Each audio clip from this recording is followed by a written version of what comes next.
In the movie The Goonies, Mikey and his Goonie pals find a map in Mikey's attic to pirate One-Eyed Willy's buried treasure. The story, as recounted by Mikey, goes that Willy and his band of not-so-merry pirates were trapped in the caves off the Astoria's coast for years with their ship full of treasure, digging tunnels and setting booby traps, with no one escaping. The kids immediately posed that someone must have escaped since the story had come out with the map, and we can assume this would have come to be true. We can also assume that the pirate that escaped would have had to have knowledge of the booby traps as well as either the architect of them or either assisted in building them. I would argue that he was the architect of the traps to know them so well so he could escape through them. More on that point later. I will guess that he was likely the last one standing during the final pirate massacre that the Goonies come upon centuries later.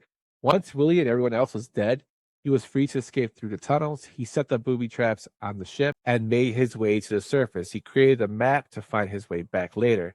As the last of the surviving pirate, the treasure belonged to him, making him something of a king among lesser men. He settled in the area, took on the last name Wang, met a woman, had a family, and eventually forwent the need to go back to the treasure after all. His family became his treasure. He would tell his stories to his kids of his earlier pirate life on the high seas. As the architect of booby traps, he would pass along to his son his love for invention.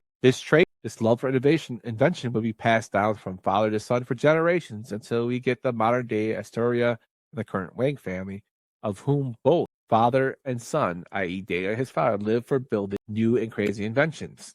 Notice how Data's Rube Goldberg and other inventions so strongly resemble the ancient pirate booby traps and that the Goonies stumble upon during their journey to find the treasure. And Data's family name, Wang, translates to king in Spanish. What do you think?